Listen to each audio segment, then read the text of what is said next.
federal government that are able to look out for us, that have the wherewithal, that have been given the divine right of kings, as it were, to look down upon us, the unwashed masses, and determine what kind of medical care we should be given. It is a wonderful thing that we have these kind of people, these angels, as it were, inhabiting our government, that only want what's best for us. They're not out for anything for themselves whatsoever. No. They're looking out for our best interests, and they are the only ones on the planet. They are the smartest people in the world to be able to determine for us what is best for us. To be able to determine better than we can what kind of medical care we need and how it needs to be delivered.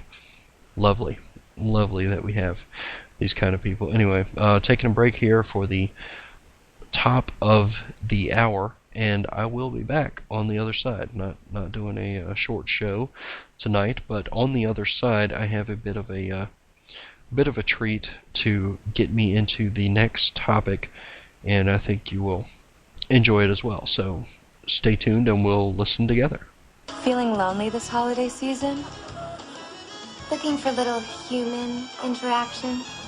Do you want to feel contact in certain special places? Then why not go through security at an airport? The TSA. TSA agents are ready and standing by to give you a little something extra to feel thankful about this holiday season. The TSA. What are you waiting for? I want to check under your testicles. Spending time with a TSA agent couldn't be easier.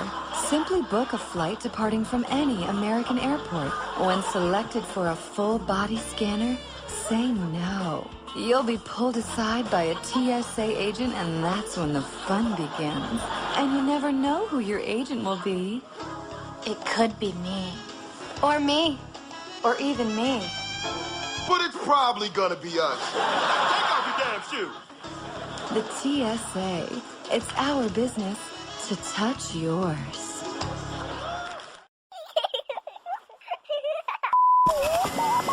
Welcome to the Bureau of Womanhood Conformity. Independent thoughts are considered subversive because all must agree with our leader. When it comes to women, preventative care should include coverage of contraceptive services such as birth control. You see, if you don't believe government should pay for your birth control, you're not a real woman.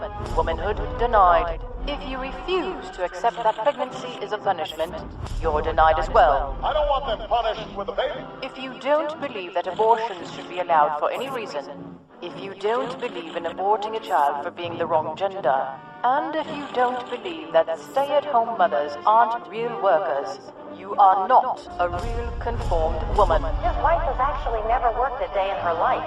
His wife has actually never worked a day in her life. Finally, for your safety, if you oppose mandatory government health care, you will die. They will be voting to say that women can die on the floor. These standards and regulations were formed after our glorious victory in the war on women. Thank you for your cooperation and your conformity. But this continuing resolution deal that the Republicans caved in on, the $38 billion in cuts that mysteriously now is less than $400 million in cuts, it amounts to pitching pennies in the alley behind the candy store, folks.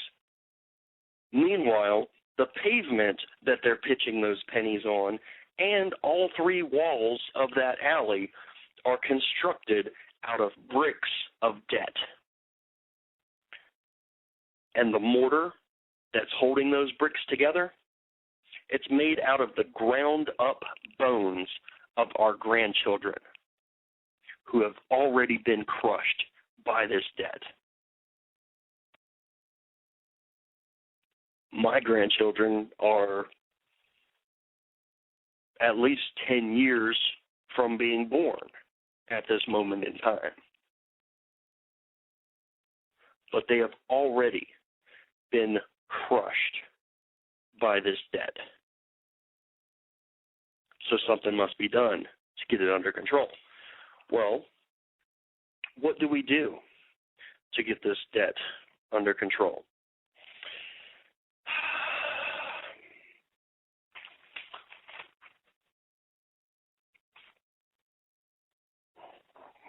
Well, I'm going to go into a little bit of remedial economics in a few moments, but first,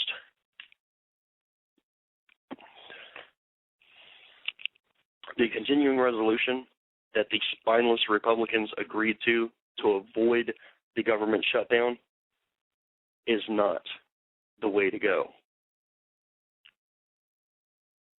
to pay down this debt and to avoid amassing even more debt in the long term. But the way you go about it, folks, is not through what the Republicans just did last week, compromising. Now, since my tribute to Ayn Rand was cut a little bit short last night, mostly due to my own lack of time management, to be quite honest, I'm going to make a point about compromise while paying tribute to Ayn Rand. Take a listen. A compromise is an adjustment of conflicting claims by mutual concessions. This means that both parties to a compromise have some valid claim and some value to offer each other. And this means that both parties agree upon some fundamental principle which serves as a base for their deal. Sounds reasonable. You have to have an agreement, folks, on some basic principle in order to have a foundation for whatever deal you come up with in this compromise. Sounds a far cry from David Plouffe and his idea of compromise. Yeah, but when the Republicans originally proposed some cuts like this, Harry Reid and Chuck Schumer were calling it draconian and extreme and radical, and you ended up agreeing to about two-thirds of it. Well, again, you're just talking about the number. There were some cuts in there, the actual cuts that were radical and draconian. They're not in the final package. So billions of dollars in cuts in infrastructure, research and development, high-speed rail. Well, there are some cuts, and there's still a lot of investments. The president said Friday night, any compromise, and by the way, compromise is not a dirty word. Even with a lot of your viewers, it shouldn't be. We're not going to move forward on anything. What do you mean, even a lot of our viewers? Well, my point is, I think that most Americans believe. There may be some in the base of the Republican Party, and polls show this out. The American people want compromise. There's a slim majority that does not. We're not going to move forward in anything together in divided government unless we come together and try and find common ground. Okay, so come together and try to find common ground. That is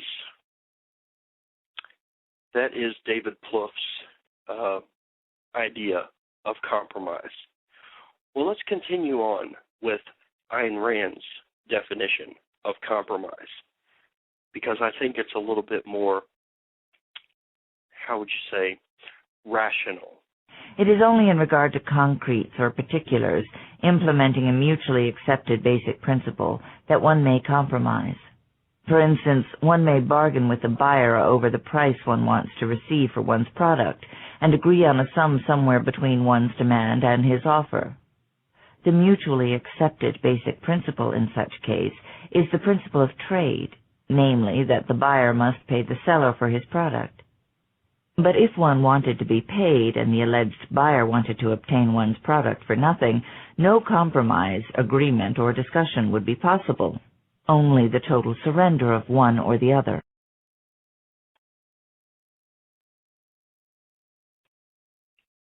How true is that, folks? How true is that? You have to have some core principle in common.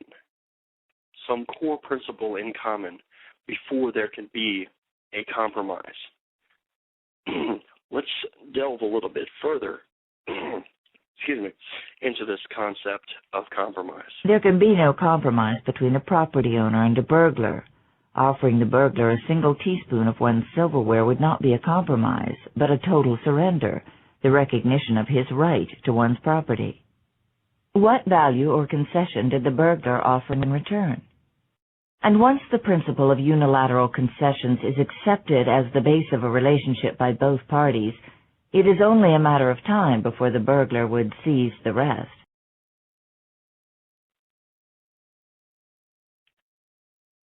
Now, in this deal that took place last Friday, picture in your mind who is the homeowner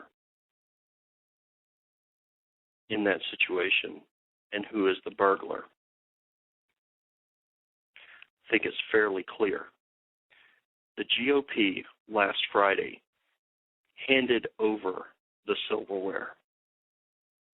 Today, however, when people speak of compromise, what they mean is not a legitimate mutual concession or a trade, but precisely the betrayal of one's principles, the unilateral surrender to any groundless, irrational claim. The root of that doctrine is ethical subjectivism, which holds that a desire or a whim is an irreducible moral primary, that every man is entitled to any desire he might feel like asserting, and that the only way men can get along together is by giving in to anything and compromising with anyone. It is not hard to see who would profit and who would lose by such a doctrine. Now this gets into another aspect, I suppose, of Ayn Rand's philosophical writings, from which this audio comes.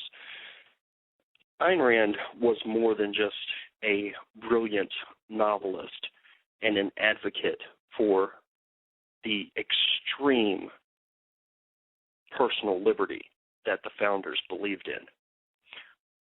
She was a philosopher as well, and she wrote a good number of essays on the concept of a cult of moral grayness in our society.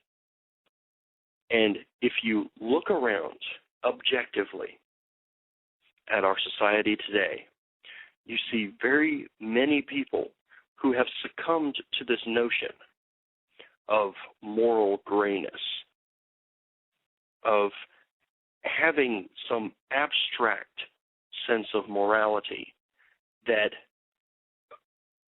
basically makes it incumbent upon you to give in to the demands of others and call it compromise, when it is in fact akin to unilateral disarmament in the face of a war.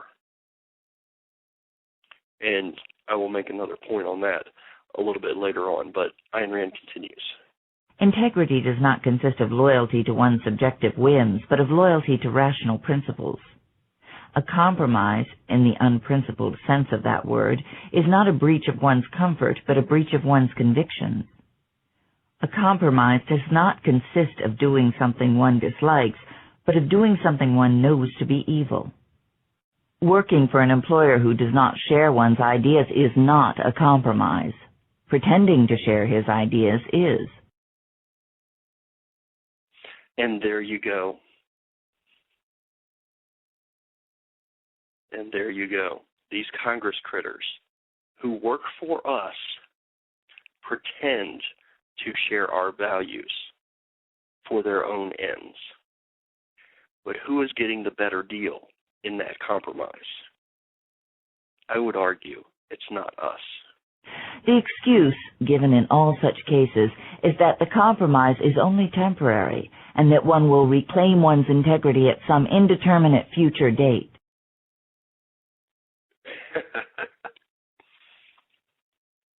Linda knows this one all too well. Can we say Lindsey Graham? Principled compromise. Oh, we will regain our integrity at some indeterminate future date, won't we, Lindsey? That indeterminate future date that we regain our integrity just happens to be right around election time for Mr. Graham. One cannot achieve the victory of one's ideas by helping to propagate their opposite. There you go. You cannot achieve the victory of your ideas by helping to propagate their opposite.